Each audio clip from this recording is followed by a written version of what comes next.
In this video, I want to show you how to use the gap tool. So the gap tool is useful when we want to adjust elements in a layout and save some time. So for example, we have two text columns here in the support file Travel Magazine. If you want to go ahead and open that up to follow along. And let's say we wanted to move where this gutter is, the space between the two columns. Go ahead and select the gap tool, or you can press U on the keyboard as a shortcut. And if I hover over here, we'll notice it turns into this symbol, and I can click and drag and adjust that gutter. Now in this example, I'm going to press Ctrl or Command Z to undo. I don't want to do that because I want both of these columns to be the same exact width.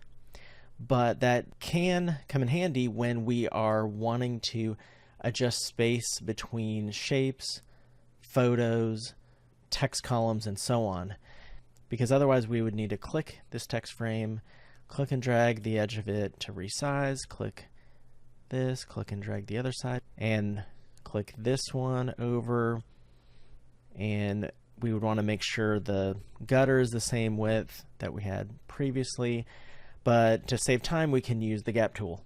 So let's go ahead and go up here to this layout. This is page 4. So if we count the cover as page 1, it's 1, 2, 3, 4. So page 4 and 5 spread. And if we hover over this layout right here, and notice how these two photos are aligned with each other right here on the right hand edge, and notice that the spacing between all of the photos here is consistent. That's consistency as far as the design principle and also alignment. But if I click and drag, I can move that over. Notice though that there's not more photo here, but there is a little bit more photo here. Part of it was cropped out because the image frame was different than the image size.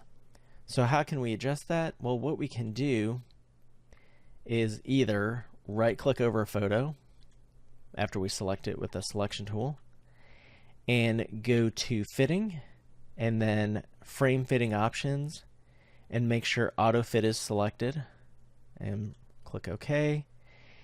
And now when we resize like so, we'll notice it will become larger. It's a high-res image, and that's fine. It's not larger than the original, so it won't pixelate. The problem is the two photos on the left column here do not change. So maybe we want that to happen, but if not, what we can do is select the selection tool here and hold shift and click this one and click this one, or click and drag around each. Either way, make sure both of these are selected, and we could go back to that same menu, but instead of right clicking, let's go to object and then fitting and then frame fitting options, same menu, and click auto fit. Now notice up at the top here on the control panel, if you don't have that, go to window then control, make sure that's selected, and make sure auto fit is checked right there. Now when I use the gap tool, instead of them just staying the same and adding a little bit more content because the image frame is covering up some of the photos, it will respond like so. So see, this photo gets larger in relation to where we click and drag with the gap tool. Now it is important to point out that these need to be perfectly aligned. So let's just say this was not perfectly aligned. I'm going to bring this over a little bit like so. Now, when I hover over here, it only affects that one, right?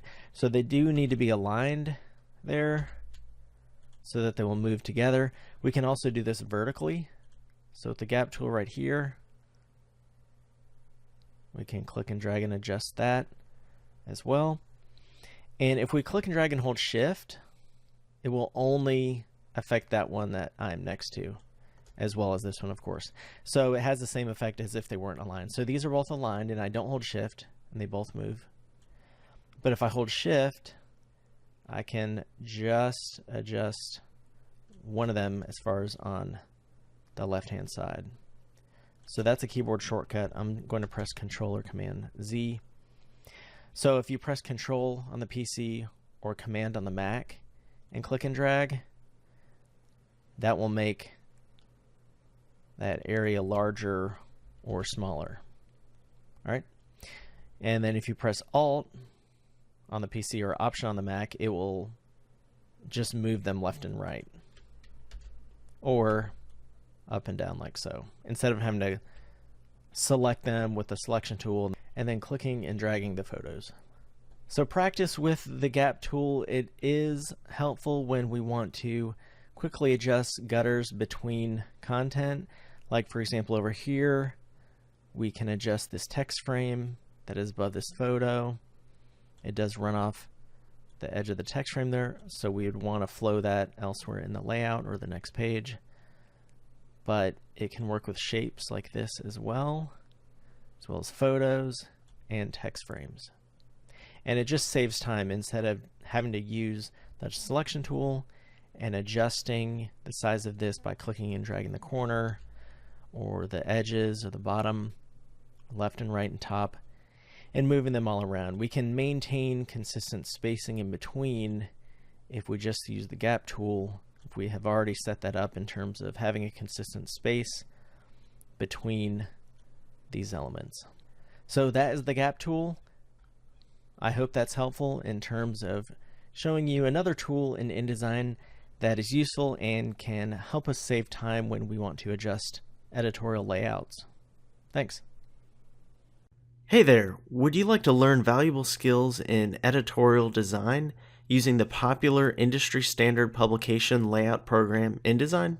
These are just a few of my university students' magazines created in a class I've been teaching for about 8 years called Magazine Design and Production. After graduating, some of my students have become full-time graphic designers, layout editors, and creative specialists at various magazines and other media companies. In this course, you get hours of concise instruction where no time is wasted. You first learn the software, and then you apply editorial design principles and use InDesign to create a magazine, a brochure, and more. You can use the knowledge and skills you gain from this course to create your company's annual report. You could work toward becoming an editorial designer, or you could create your own ebook to sell through Amazon. You could also produce your own magazine to share online through third-party sites, or sell them through services like Apple's online store. You could also design posters, flyers, advertisements, or other promotional materials as a freelancer. My name's Chad Newman, and I've worked as managing editor at 2 graphic design magazines. I've also worked as advertising layout specialist and webmaster at a regional newspaper and as internet development director at an award-winning advertising design firm, and I'm a full-time university professor. I have a bachelor's in communication, a master's in journalism and media studies, and a PhD in communication. In this course, I'll show you how to quickly and easily learn and master InDesign. So enroll now and let's get started learning by doing in InDesign.